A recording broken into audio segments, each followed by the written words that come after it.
মহাসমাবেশের সম্মানিত সভাপতি ডাক্তার শফিকুর রহমান, মঞ্চে উপবিষ্ট জাতীয় নেতৃবৃন্দ, বাংলাদেশের দূর দূরান্ত থেকে আগত সংগ্রামী ভাইয়েরা আমার, আমরা এদেশে অনেকের শাসন দেখেছি, শোষণ দেখেছি। আমরা এদেশে সোনার বাংলার শাসন দেখেছি, সবুজ বাংলার শাসন দেখেছি, জয় বাংলার শাসন দেখেছি। কোন শাসন এদেশের জনতার জান মালের নিরাপত্তা দিতে পারেনি। কথা ঠিক না বেঠিক?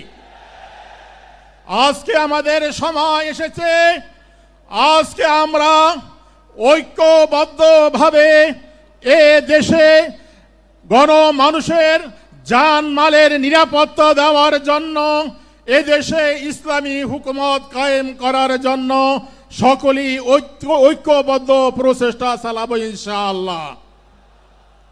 আল্লাহ বলেছেন, ওয়াতাসিমু বিহাবলিল্লাহি জামিআ ওয়া লা তাফাররাকু, তোমরা আল্লাহর রজ্জুকে মজবুত করে ধরো, বিচ্ছিন্ন হয় না।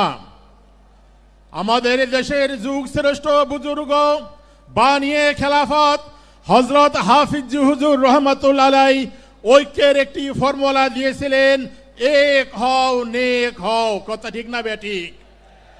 আমি আজকে জাতীয় নেতৃবৃন্দ, বিশিষ্ট ইসলামী চিন্তাবিদগণ, বিভিন্ন রাজনৈতিক দল, ইসলামী দলসমূহের প্রতি উদাত্ত আহ্বান জানাবো, আমরা পিছনের সকল মতভেদ ভুলে গিয়ে, সকল ইখতিলাফ ভুলে গিয়ে এদেশে মানুষের জান মালের নিরাপত্তার জন্য সেই মদিনার সনদ হযরত মুহাম্মদুর রাসূলুল্লাহ সাল্লাল্লাহু আলাইহি সাল্লাম কর্তৃক যে ইসলামী রাষ্ট্র ব্যবস্থা, সেই রাষ্ট্র ব্যবস্থা কায়েম করার জন্য আমরা মাঠে ঝাঁপিয়ে পড়ব ইনশাআল্লাহ।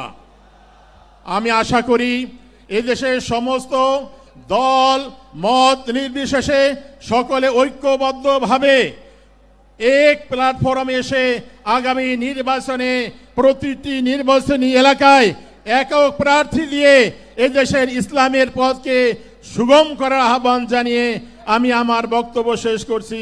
আসসালামু আলাইকুম ওয়া রাহমাতুল্লাহি ওয়া বারাকাতুহু।